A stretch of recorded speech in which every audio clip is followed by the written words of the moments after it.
Y seguimos bien atentos a este reportaje que están realizando Mirta Goldberg y Raúl de la Torre al ministro de Educación, Alberto Silioni. Así es, Claudia. Y recién hablábamos antes del corte con el ministro Silioni, con Mirta Goldberg también, del tema de cómo impacta este tema de Malvinas, particularmente en algunas provincias que han tenido el costo de varias vidas, varias víctimas. De sus jóvenes, sí. Ministro, ¿cómo es la diferencia de llevar este tema a las escuelas, por ejemplo, en Corrientes con respecto a lo que puede ser en Capital Federal? Cuando hay un impacto tan profundo en las comunidades, esas comunidades lo transmiten de generación en generación, han vivido la guerra mucho más cerca, algunas comunidades del sur también.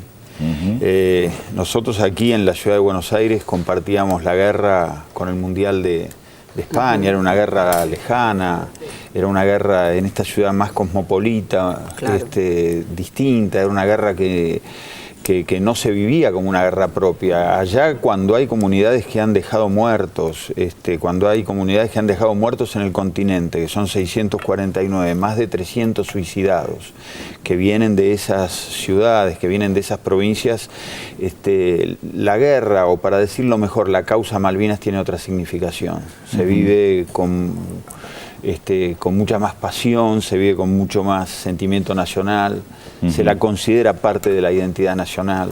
Sí, hay cosas que por ahí no hay que explicarlas tanto, pero hay otras que hay que contextualizarlas diferente también. Bueno, por eso, nadie preguntaría, ¿las Malvinas? Seguro que las Malvinas son argentinas, como se ha preguntado con alguna discusión académica aquí. Allí hay sangre, hay muertos. Por eso es importante abordar el tema de diferentes maneras y con distintos recursos, sobre todo teniendo en cuenta que han pasado 30 años, es una distancia que permite realmente reflexionar y ofreciéndole a los docentes como puertas de entrada distintas, desde el informe de Rattenbach, que podemos conocer completo, hasta la película que usted mencionaba. Sabés que el ministro es profesor de historia y sin duda estos temas lo apasionan especialmente. Sí, pero no solo eso. He tenido 2 alumnos que fueron a Malvinas. Uno volvió tartamudo de Malvinas.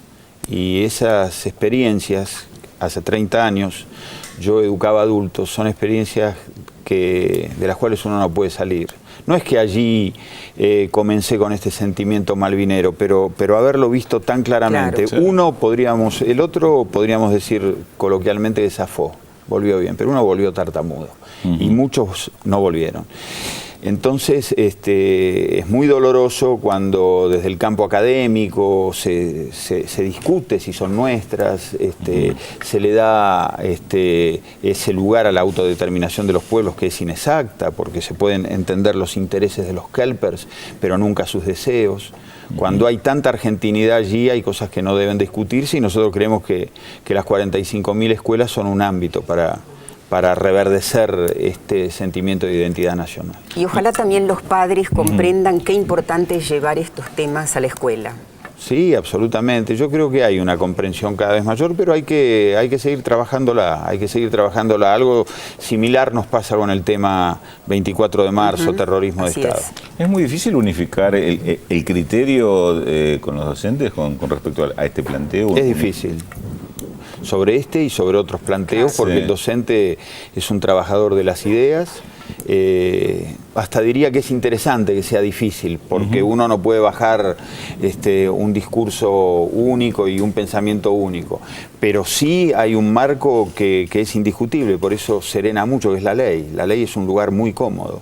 La Ley de Educación Nacional nos pide que hablemos de Malvinas. Así es. El terrorismo de Estado tiene problemas o circunstancias o naturaleza que son legales, no son opiniones. Cuando uno saca las cuestiones del campo de la opinión, tranquiliza mucho, porque uno puede tener alguna diferencia, pero hay una ley, hay leyes, nuestra Ley de Educación Nacional nos pide que trabajemos, es una ley que no toca temas, solo 3, nuestra situación americana, el terrorismo de Estado y nuestra causa irredenta de Malvinas. O sea que los legisladores le han dado a esas 3 cosas una importancia suma en una ley que no toca ningún tema. Entonces es otro argumento más. Se discuta en los equipos docentes cómo llevar a cabo estos temas y cómo aportar material, recurrir a las fuentes y a partir de ahí, bueno, ir construyendo conocimiento alrededor de Malvinas. Y permítanme, aprendimos una cosa en la gestión, que con la edición de los materiales no alcanza. Que ahí recién empieza una tarea, sí, porque hay otro peligro, que el material, que es muy lindo, llegue a la escuela, lo envuelvan y vaya al último cajón de la biblioteca. Entonces, sí, es un error pensar que la edición de los materiales... con eso termina algo, con eso empieza otra etapa que es casi tan difícil como la anterior. Bueno, por eso viene bien la difusión de que estos materiales existen, como en las publicidades, reclámelo en su colegio, en el colegio de su barrio. Antes de terminar, Mirta... Una última cosa. Dale. ¿Tendremos más egresados de ingeniería? Es un desafío que nos impuso la presidenta, pero es un desafío de la sociedad argentina. La educación acompaña un modelo político. Así es. 5 millones de puestos de trabajo, 140.000 pymes, hemos generado una educación técnica distinta. Cuando tomamos la gestión había un ingeniero, un egresado cada 8.000 habitantes. Ahora hay uno cada 6.700 habitantes. Y nos planteamos llegar a... Uno cada 4.000, que son 10.000 ingenieros por año. Vamos por 6.000 y pico. Tenemos que hacer 10.000 ingenieros por año y vamos a trabajar para eso las becas Bicentenario. Becas Bicentenario, y hemos presentado un plan para que egresen 2012-2016 y vamos, es solo una primera parte, lo queremos continuar con otras áreas del Estado, el Ministerio de Producción, por supuesto el Ministerio de Planificación Federal, con el Ministro de Vido, estamos trabajando en eso. Ministro Alberto Sliorni, le agradecemos la visita, la presencia. Esperemos que se haya sentido cómodo, muy cómodo. Así lo podemos invitar más seguido y lo acostumbramos a venir a participar en este espacio. Gracias, ministro. Gracias, Mirta.